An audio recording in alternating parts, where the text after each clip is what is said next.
ഡ്രൈവറുടെ മാത്രം അനാസ്ഥയായി കാണാൻ കഴിയില്ല. നമ്മുടെ നിയമ സംവിധാനങ്ങളുടെ ഉൾപ്പെടെ അനാസ്ഥയായി ഇതിനെ കാണേണ്ടി വരും. ഡാൻ കുര്യനിലേക്ക് കൂടി പോകുന്നു. ഡാൻ, ഈ 3 പേരുടെ ജീവനെടുത്ത അപകടത്തിൽ ഈ ഡ്രൈവർക്ക് ടിപ്പർ ലോറി ഓടിക്കാനുള്ള ലൈസൻസ് ഇല്ല, ഹെവി ലൈസൻസ് ഇല്ല എന്ന് തന്നെയാണ് മനസ്സിലാക്കാൻ കഴിയുന്നത്. മാത്രമല്ല, ഏകദേശം ഒരു 17 വർഷം പഴക്കമുള്ള വാഹനമാണ്. പലതവണ നിയമലംഘനങ്ങൾക്ക് പിടിക്കപ്പെട്ടിട്ടുണ്ട്. വാഹനത്തിൻ്റെ GPS സംവിധാനം ഓഫാക്കിയ നിലയിലാണ്. അങ്ങനെ നിയമങ്ങളെല്ലാം കാറ്റിൽ പറത്തി സഞ്ചരിച്ചിരുന്നൊരു ടിപ്പറാണ് വലിയ ദുരന്തത്തിന് വഴിയൊരുക്കിയത്. ഇത് ശരിക്കും പറഞ്ഞു കഴിഞ്ഞാൽ നമ്മുടെ നിയമ സംവിധാനങ്ങളുടെയൊക്കെ ഒരു വീഴ്ചയും ഒരു കാരണമായിട്ടില്ല. ഇങ്ങനെ നിയമലംഘനങ്ങൾ തുടർച്ചയായി പിടിക്കപ്പെടുന്നുണ്ട്. പക്ഷെ അത്തരമൊരു വാഹനത്തിന് വീണ്ടും ഇതുവഴി നമ്മുടെ റോഡിലൂടെ സഞ്ചരിക്കാനുള്ളൊരു സാഹചര്യം ഒരുക്കുക എന്ന് പറയുന്നത് തന്നെയാണ് ഏറ്റവും വലിയ വീഴ്ചയായി കാണേണ്ടതും. മാത്രമല്ല, നേരത്തെ മുതൽ സാധാരണ ഓരോ അധ്യയന വർഷം തുടങ്ങുമ്പോഴും ഇതുപോലുള്ള പല ദുരന്തങ്ങളും നമ്മൾ കേൾക്കാറുണ്ട്, റിപ്പോർട്ട് ചെയ്യാറുണ്ട്. കുഞ്ഞുങ്ങളുടെ അടക്കം ജീവൻ നഷ്ടപ്പെടാറുണ്ട്. അതിനുശേഷം കുറച്ച് നാളത്തേക്ക് നിയമം കർശനമാക്കും, മോട്ടോർ വാഹന വകുപ്പ് പരിശോധന ശക്തമാക്കും, പോലീസിൻ്റെ ഇടപെടലുണ്ടാകും, വീണ്ടും പഴയപടി തന്നെയാകും. ഇവിടെയും ഈ പ്രത്യേകിച്ച് സ്കൂൾ ടൈമിൽ ഈ ടിപ്പറുകൾ അല്ലെങ്കിൽ ചരക്ക് വാഹനങ്ങൾ റോഡിലൂടെ ഓടിക്കാൻ പാടില്ല എന്ന കർശനമായ നിയമമൊക്കെ ഉള്ള നാട് കൂടിയാണ്. അവിടെയാണ് ഇത്തരമൊരു ദുരന്തം സംഭവിച്ചത്.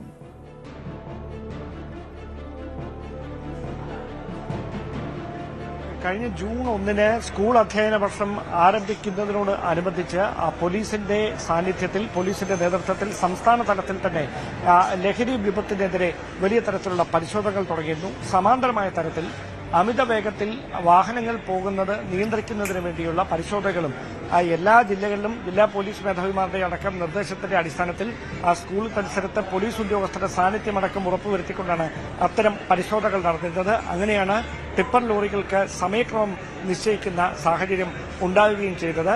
അതിനിടയിലാണ് ഇതുവരെ ഇങ്ങനൊരു അപകടം കേട്ടുകേൾവി പോലുമില്ലാത്ത കൊട്ടാരക്കരയ്ക്കടുത്തുള്ള നീലേശ്വരം എന്ന സ്ഥലത്തെ മുക്കോടുമുക്ക് എന്ന സ്ഥലത്ത് വെച്ച് വളരെ അപ്രതീക്ഷിതമായി ഈ കൊലവിളിച്ചെത്തിയ ടിപ്പർ ലോറി ദാരുണമായ ഒരു ദുരന്തത്തിന് വഴിവെക്കുകയും 3 കുടുംബങ്ങളിൽ തീരാ ദുഃഖം സമ്മാനിക്കുകയും ചെയ്യുന്ന ഒരു സാഹചര്യം ഉണ്ടായത്. എന്തായാലും ഞാനിപ്പോൾ നിൽക്കുന്നത് താലൂക്ക് ആശുപത്രിയിലാണ്. ഇവിടെ 3 പേരുടെയും പോസ്റ്റ്മോർട്ടം നടപടികൾ പുരോഗമിച്ചുകൊണ്ടിരിക്കുകയാണ്. നമുക്കറിയാം, നേരത്തെ വിനീഷ് സൂചിപ്പിച്ച പോലെ ഒരു സ്ഫോടനത്തിൽ ശരീരത്തിന് ഏത് തരത്തിലാണോ ക്ഷതമേൽക്കുന്നത്, സമാനമായ തരത്തിലാണ് ഇതിൽ 2 പേരുടെ ശരീരഭാഗങ്ങൾ. അതിൽ ഞങ്ങൾ അല്പസമയം മുമ്പ് നമുക്ക് ഓഫ് ക്യാമറയിൽ ഞങ്ങൾ ദൃശ്യങ്ങൾ കണ്ടിരുന്നു.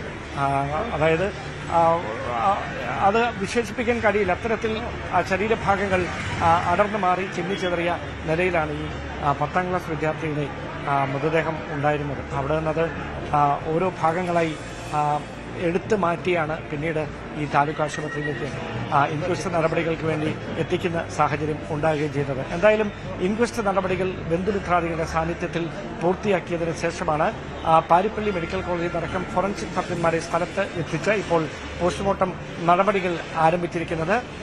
3 പേരിൽ ഒരാളുടെ സംസ്കാരം മാത്രമാകും. അതായത് KSRTC ജീവനക്കാരനായ അജയന്റെ സംസ്കാരം മാത്രമാകും ഇന്ന് നടക്കുക. ഈ മരിച്ച 10ാം ക്ലാസ് വിദ്യാർത്ഥിയുടെയും ട്യൂട്ടോറിയൽ അധ്യാപകനായ ഹരികുമാറിന്റെയും സംസ്കാരം നാളെയായിരിക്കും നടക്കുക. അതുകൊണ്ട് ഒരു മൃതദേഹം മാത്രമായിരിക്കും ഇന്ന് ബന്ധുക്കൾക്ക് വിട്ടു നൽകുക. അതുമായി ബന്ധപ്പെട്ട് KSRTC ജീവനക്കാർ അടക്കം അദ്ദേഹത്തോടൊപ്പം ഇന്നലെ വരെ പ്രവർത്തിച്ചിരുന്ന അദ്ദേഹത്തിന്റെ സഹപ്രവർത്തകർ അദ്ദേഹത്തിന് അവസാനമായി യാത്രയപ്പ് നൽകുന്നതിന് വേണ്ടി ആശുപത്രിയിലേക്ക് എത്തിയിട്ടുമുണ്ട്.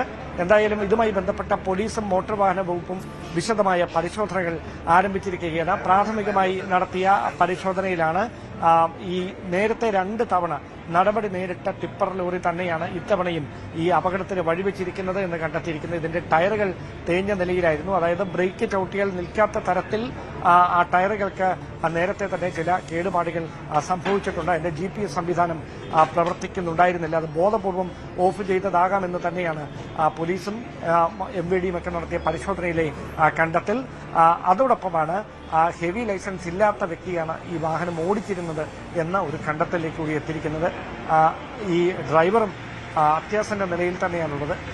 ആശുപത്രിയിൽ ചികിത്സയിലാണ്.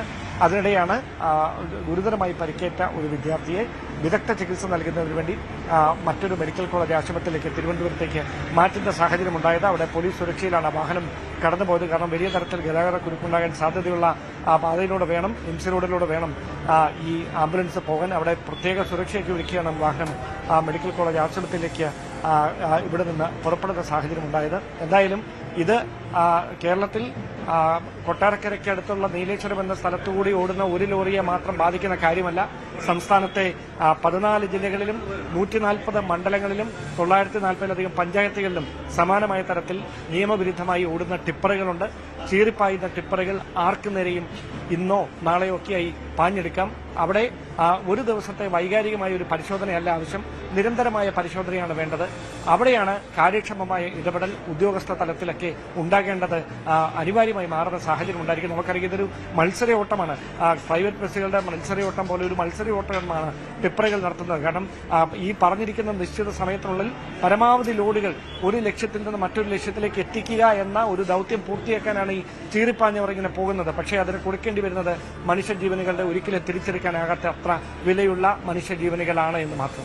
അങ്ങനെ ഒരു ദാരുണമായ സംഭവം അത് ഇപ്പോൾ ഉണ്ടായിരിക്കുന്നത് അവസാനത്തേതാകട്ടെ. ഇനി ഇങ്ങനൊരു സംഭവം ഉണ്ടാകാതെ ഇരിക്കാൻ കൃത്യമായ ഇടപെടലുകൾ അധികൃതരുടെ ഭാഗത്തു നിന്ന് എത്രയും പെട്ടെന്ന് ഉറപ്പ്. അതാണ് ഡാൻ സൂചിപ്പിച്ചതുപോലെ ഇനി ഇതുപോലുള്ള ഒരു അനാസ്ഥ ഉണ്ടാകരുത്, വീഴ്ചകൾ ഉണ്ടാകരുത്, അപകടം സംഭവിക്കരുത്. കർശനമായ നടപടി വേണം. മോട്ടോർ വാഹന വകുപ്പും പോലീസും ഈ വിഷയത്തിൽ കൃത്യമായ ഇടപെടൽ നടത്തണം. ഡാൻ നേരത്തെ സൂചിപ്പിച്ചു ഈ മരിച്ച ആളുകളുടെ സംസ്കാരവുമായി ബന്ധപ്പെട്ട കാര്യങ്ങൾ.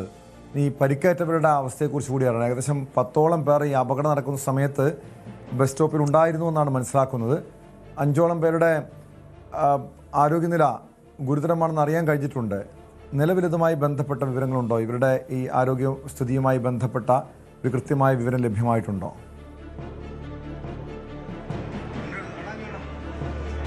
ഈ താലൂക്ക് ആശുപത്രിയുടെ പരിസരത്ത് ഒരു ബോർഡ് സ്ഥാപിച്ചിട്ടുണ്ട്. അവിടെയാണ് പരിക്കേറ്റവർ, മരണപ്പെട്ടവരെ കുറിച്ചുള്ള വിശദാംശങ്ങളൊക്കെ നൽകിയിരിക്കുന്നത്. ഇതിൽ 2 പേരെ മെഡിസിറ്റിയിലേക്ക് മാറ്റിയിട്ടുണ്ട്. 3 പേരുടെ മൃതദേഹം ഇവിടെ ഉണ്ട് എന്ന് കൃത്യമായി BD എന്ന് പരാമർശിച്ചിരിക്കുന്നത് മൃതദേഹങ്ങൾ സംബന്ധിച്ചാണ്. ബാക്കിയുള്ള ആളുകളാണ് ഋഷഭ്, അതോടൊപ്പം തന്നെ കൗസിക്, നിസാം, അതോടൊപ്പം ജിബിമോൾ, അതോടൊപ്പം നവനീത് കൃഷ്ണ. ഇവരെയാണ് വിദഗ്ധ ചികിത്സയ്ക്ക് വേണ്ടി മറ്റ് ആശുപത്രികളിലേക്ക് മാറ്റിയിരിക്കുന്നത്. പാർത്ഥിബ്, അതോടൊപ്പം അജയ്കുമാർ, അതിനു പുറമെ ഹരിലാൽ. ഈ 3 പേരുടെ മൃതദേഹങ്ങളാണ് ഇൻക്വസ്റ്റ് നടപടികൾ പൂർത്തിയാക്കിയതിനു ശേഷം ഇപ്പോൾ പോസ്റ്റ്മോർട്ടം നടപടികൾക്ക് വിധേയമാക്കിക്കൊണ്ടിരിക്കുന്നത്. ഏതാണ്ട് ഒരു മണിക്കൂറിനകത്ത് ഈ പോസ്റ്റ്മോർട്ടം നടപടികൾ പൂർത്തിയാക്കി അജയ്കുമാറിന്റെ മൃതദേഹം മാത്രം ഇന്ന് വിട്ടു നൽകും. ആ മൃതദേഹം അവിടെ അദ്ദേഹത്തിന്റെ സഹപ്രവർത്തകരും ബന്ധുമിത്രാദികളും ചേർന്ന് ഏറ്റുവാങ്ങും. ശേഷിക്കുന്ന 2 പേരുടെ മൃതദേഹം താലൂക്ക് ആശുപത്രിയിലെ മോർച്ചറിയിൽ തന്നെയായിരിക്കും സൂക്ഷിക്കുക. അത് നാളെയായിരിക്കും ബന്ധുക്കൾക്ക് വിട്ടു നൽകുക. എന്തായാലും അപ്രതീക്ഷിതമായി ഉണ്ടായ ഈ ദുരന്തത്തിന്റെ ഞെട്ടലിൽ നിന്ന് കൊട്ടാരക്കരയ്ക്കും നീലേശ്വരത്തിനും മുക്കോണിമുക്കുന്ന സാധാരണ ഗ്രാമത്തിനുമൊന്നും ഇപ്പോഴും മുക്തമാകാൻ കഴിഞ്ഞിട്ടില്ല. അതുകൊണ്ട് തന്നെയാണ് ഞാൻ നേരത്തെ സൂചിപ്പിച്ചത്, എല്ലാ ദിവസവും അതിരാവിലെ ട്യൂഷനും മറ്റുമായി കുട്ടികൾ ഇറങ്ങുന്ന പോക്കറ്റ് റോഡുകൾ ഒരുപാടുണ്ട് കൊല്ലം ജില്ലയിൽ, പ്രത്യേകിച്ച് കൊട്ടാരക്കരയിലൊക്കെ. അവിടെയാണ് ഇങ്ങനെ ഈ ചീറിപ്പായുന്ന ടിപ്പർ ലോറി ഭീഷണി ഉയർത്തുന്ന തരത്തിലേക്ക് മാറുന്ന ഒരു സാഹചര്യം ഒരു വശത്തുണ്ടാകുന്നത്. അവിടെ നിയമപരമായി പ്രവർത്തിക്കുന്ന ലോറികൾ കാണും, ഫിറ്റ്നസ് ഉള്ള ലോറികൾ കാണും, ലൈസൻസ് ഉള്ള ലോറികൾ കാണും. അവർക്ക് കൂടി പേരുദോഷം ഉണ്ടാക്കിക്കൊണ്ടാണ് ഇത്തരം അപകടങ്ങൾക്ക് വഴിവെക്കുന്ന ടിപ്പറുകളും പക്വതയില്ലാത്ത ഡ്രൈവർമാരുമൊക്കെ ഇങ്ങനെ ഒരു ദുരന്തങ്ങൾ സമ്മാനിക്കുന്ന സാഹചര്യം ഉണ്ടാകുന്നത്. അത് ഉണ്ടാകാതിരിക്കാനുള്ള കാര്യക്ഷമമായ, ക്രിയാത്മകമായ, കർശനമായ നടപടികളാണ് കേരളം പ്രതീക്ഷിക്കുന്നത്.